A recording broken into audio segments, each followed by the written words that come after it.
Hey you, welcome if you're new, or welcome back friend if you've been to the channel before. This is Sweet Tea Astrology and Tarot, and I'm Erica. I just wanted to take a moment to say thank you because your time and your energy is a valuable resource, and I appreciate the energetic exchange you give to me every time you watch a video.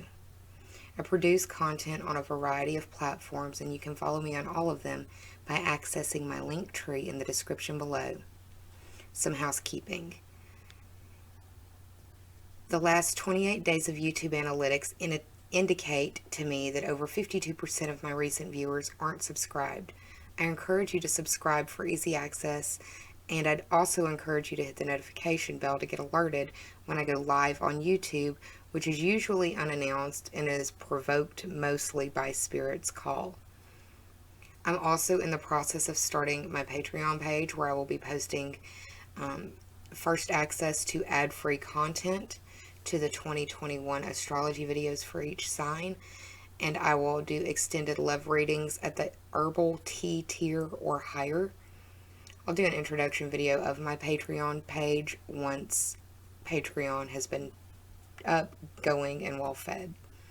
I've also had some emails asking about private readings, and I'm doing them, but on a part-time basis only right now, as I'm focusing on producing content for my YouTube page and for my recently started podcast. It's called the Esoterica Pod, and it's on 6 different platforms, so look for me where you listen to podcasts. I talk about everything from astrology to my near-death experience and some of the things that have come along with that near-death experience, like hearing dead people and seeing shadow people. So I encourage you to check me out over there too. I hope you're well. I'm sending you a lot of love. And let's get into what the end of November lunar eclipse in Gemini has in store for you.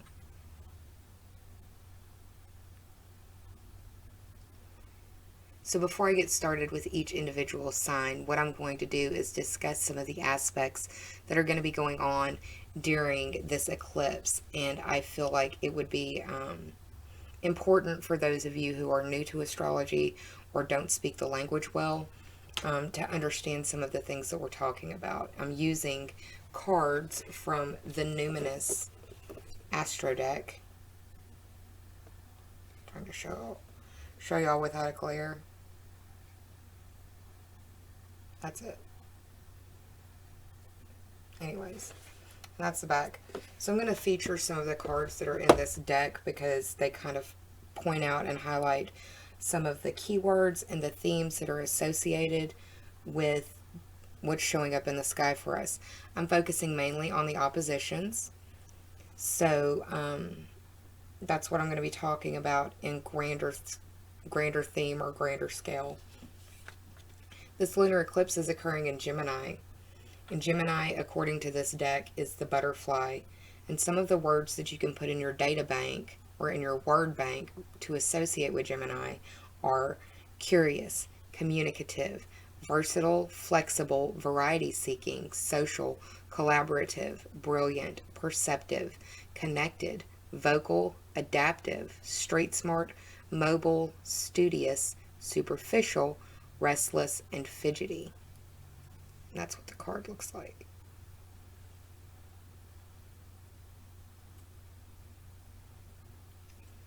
So we've got this lunar eclipse in Gemini.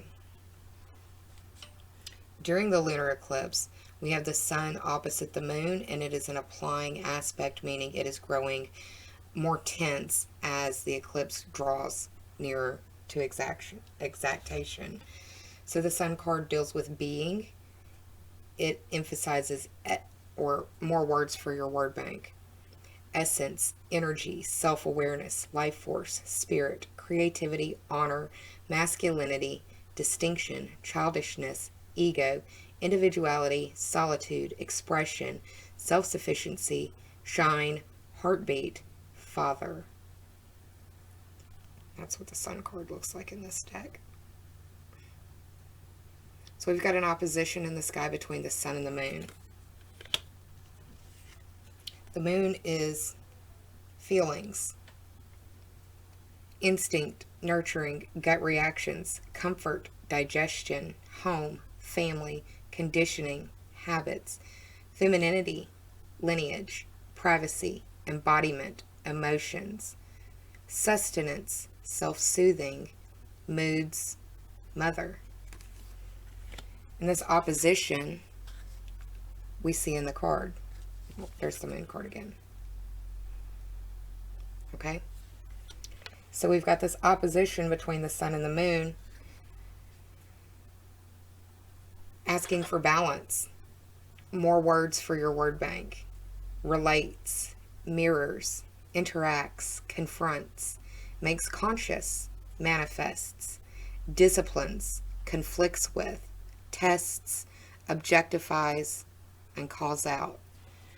So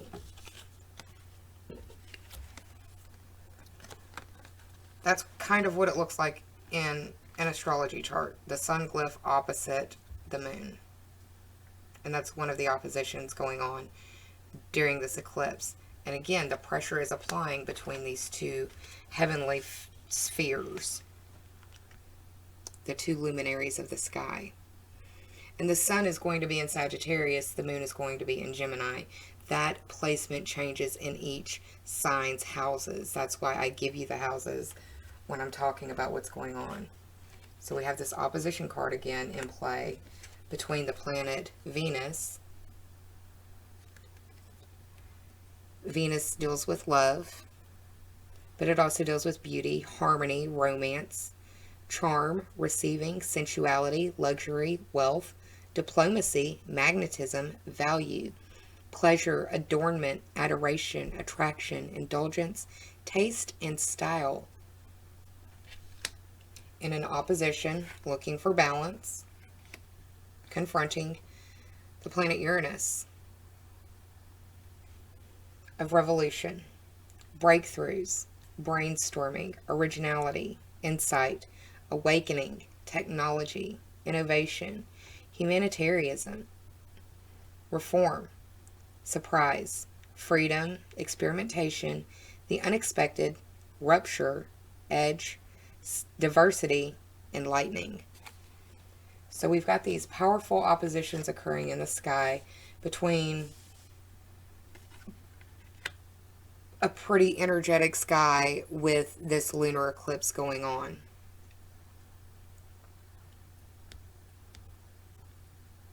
For each of you, it will play out in different houses. And we're going to break that down right now. Hey Aquarius, welcome to your Gemini eclipse reading for the end of October. That's right now. I'm recording this at the end of October. This reading is for the Gemini eclipse at the end of November 2020, where the sun will be opposing the moon between your 11th and 5th houses. You'll have Mercury in Scorpio sextiling Jupiter and Saturn. This will be going on between your 10th house and your 12th house. You'll have Venus in Scorpio opposite Uranus and Taurus, going on between your 10th house and your 4th house. And then we've got that Mars in Aries applying a square to Pluto and Capricorn, really going on in that 12th house. I know that the November reading, or the last few readings that I've done for y'all, has really been like very career and status centric. The fact that this eclipse is occurring as well near that area of life only emphasizes more that the idea of where you're going in life and what you want to do with it is on your mind. And that's a good place to be because Saturn is quickly approaching your sign. Let's see what the cards have to say for you, Aquarius.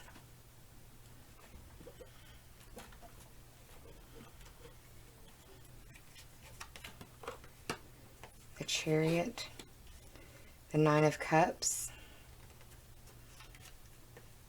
the Two of Clubs or Wands, and the Jack of Hearts or Cups. I'm going to pull for you as well from the Spirit Animal deck and the Rebel Oracle. Give more meaning to the information that is coming forth for us. Oh my goodness. Things may feel like you're having a hard time keeping your hands on things or around things. It could feel like stuff is starting to maybe crash down around you a little bit, and it feels very kind of gloom and doomy, but Saturn moving into your sign can feel that way, like you kind of don't have control. Or you're becoming very clear, you're becoming very aware to what you don't have control over.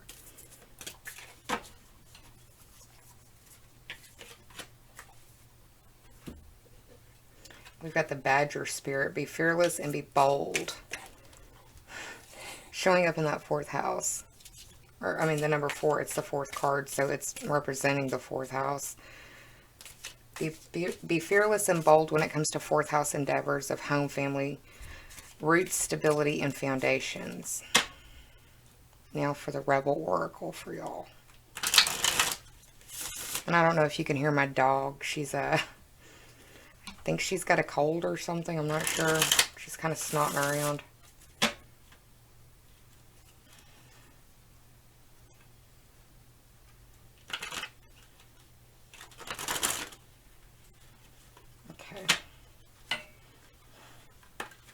Okay. Yeah, it just feels like you're having a hard time keeping things together. Step away from the crazy-making diet for a hot second. Kale and spirulina taste like ass. Eat some yummy shit. Try some bacon, chocolate, beer. Get some. Indulge your earthly senses a little bit. It says, don't talk to anyone. Don't look at anyone. You need some fucking alone time, and you know why. Of course you know why. Of course you know why, Aquarius. Stop obsessing. You are not the fucking center of the universe, and baby, it's going to feel like it for the next few years. Saturn's moving in soon. Early December, mid-December, before Christmas, right around the solstice. Saturn will be moving into your sign, and Jupiter will be moving in right after it, days after, and then we'll have the solstice. It's put up or bucket. It's put up or shut up time, Aquarius, and Saturn insists that you do the work, and it's going to be hard. And it's going to be tiresome, and you're going to feel alone. And it's going to feel dark night of the soul for you. But it is all making you stronger, darling. The broken bone, where it breaks and reforms, that is the strongest spot on the bone after the healing has occurred. But those broke bones hurt until they're healed.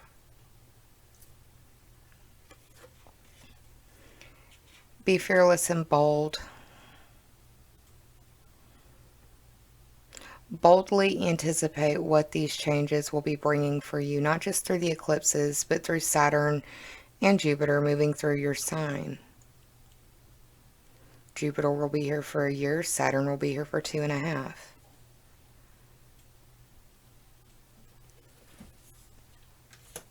The card at the bottom of the reading, the Jack of Hearts or the Jack of Cups, can represent Knight or Page energy. This is the unconscious coming to the surface and dealing with contemplation. It's really speaking to the 12th house Mars square Pluto that is going on with the unconscious coming to the surface.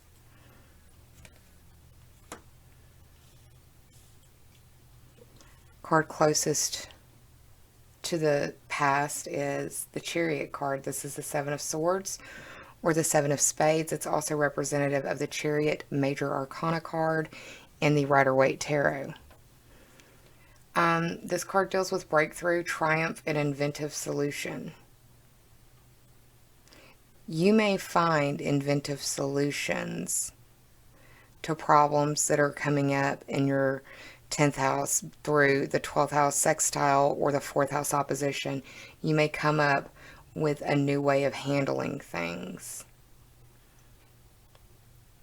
The 7 of Swords is a card that has negative connotation to it, that deals with like loss, deception, thievery, trickery. It's also about being too distracted. We've got the Nine of Cups here. The Nine of Hearts deals with excess and selfishness. It could be that you're being forced to do some sort of self-restraint. That would be a really good Saturnian remediation for y'all, because Saturn is a planet of lack and restriction. And the more that you self-restrict, the less Saturn has to do it. And it feels a lot better if you're the one choosing to do it, as opposed to Saturn forcing that restriction upon you. And then we've got the Two of Clubs to round out the reading. The Two of Clubs could also be known as the Two of Wands, which relates to debate and passionate conversation, the stimulation of ideas and ideals between at least two people. It's stoking the fires. But do you also see how it's like head-to-head confrontation almost? For some of you, it may be that way. It doesn't have to be, but you can choose to respond in that way. You do have free will. If you're going to do it that way, you need to be fearless and be bold. And then be fearless and bold and receiving whatever ramifications come from your fearlessness and boldness. That's what I've got for you for this Gemini eclipse. I'm sending you a lot of love. I hope that you're well. I'm asking that you take care of yourself, and please be kind to yourself. Save some of that kindness for others, because we're all trying to survive the shit show that is 2020. Some of us are surviving things that we would never speak about to another living soul. And kindness costs us absolutely nothing. I'll see you for your December readings really soon, but until then, again, I'm sending you love, and I hope you're well, Aquarius. Take care. Bye, y'all.